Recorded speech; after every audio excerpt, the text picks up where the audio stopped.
और अधिक सत्संग सुनने के लिए हमारे चैनल को सब्सक्राइब करें तथा घंटी जैसे बटन को भी दबाएं और ऑल का ऑप्शन चुनें। सत साहेब सदगुरुदेव जी की जय।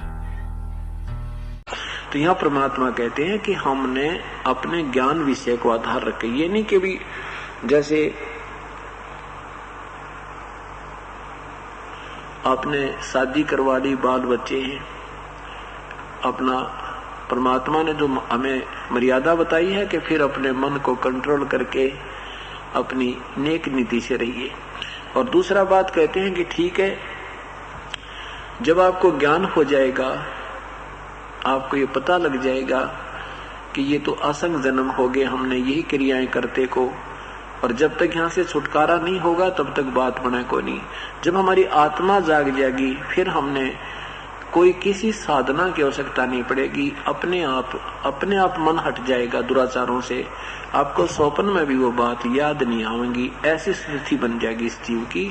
तो कहते हैं हम ना तो इंद्रिय कसते और मान ले शादी भी नहीं कराई, जैसे परमात्मा आए थे उन्होंने कोई शादी नहीं कराई, कबीर परमात्मा। ये उदाहरण दिया था कि हम यहाँ की किसी इच्छा की, यहाँ की वस्तु की कति मन में इच्छा ही नहीं बनती। जैसे धर्मदास जी को जब यहाँ का ज्ञान हुआ था, सतलोक का पता लग गया था कि इस काल ने हमें धोखा दे रखा है और हम एक दूसरे के साथ यहीं बांध रखे पति और पत्नी बनाकर, और फिर हमारा झाड़ा लेकर के अंत में कति खाली करके नरक में ठोक देता है। तो उस समय धर्मदास जी ने कहा था कि परमात्मा आपका दास कुछ नहीं मांगता, भक्ति दान मुझे दीजिए गुरुदेवन के देवा हो, मुझे तो भक्ति दान दे दो परमात्मा। और कहते हैं यहाँ की कोई भी इच्छा, सपने में भी इच्छा, कहते हैं धन परिवार संपत्ति और सुंदर नारी हो, सपने में भी इच्छा ना करूं गुरु आन तुम्हारी हो। तो ऐसे मन में नफरत बन जाएगी।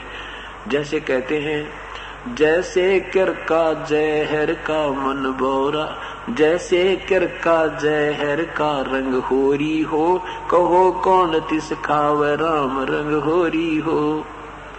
कि तुम्हें जब जिसने शादी करवा ली वो तो अपने बाल बच्चों में मर्यादावत रहते हुए दुराचार नहीं करे, और फिर आन स्त्री को ऐसा समझे जैसे जहर का किरका होता है। जहर की जरा भी कन को कोई लगाए नहींगा, जिसको पता लग गया कि वास्तव में ये जहर है, वो छुए तक का नहीं। तो इतना भय बन जाएगा, इतना सावधान हो जाएगी वो आत्मा, फिर उस पर असर नहीं होगा किसी प्रकार के विकार का। उसमें उसके अवगुणों का पहले ध्यान आ जाएगा कि ये किया, ये ऐसा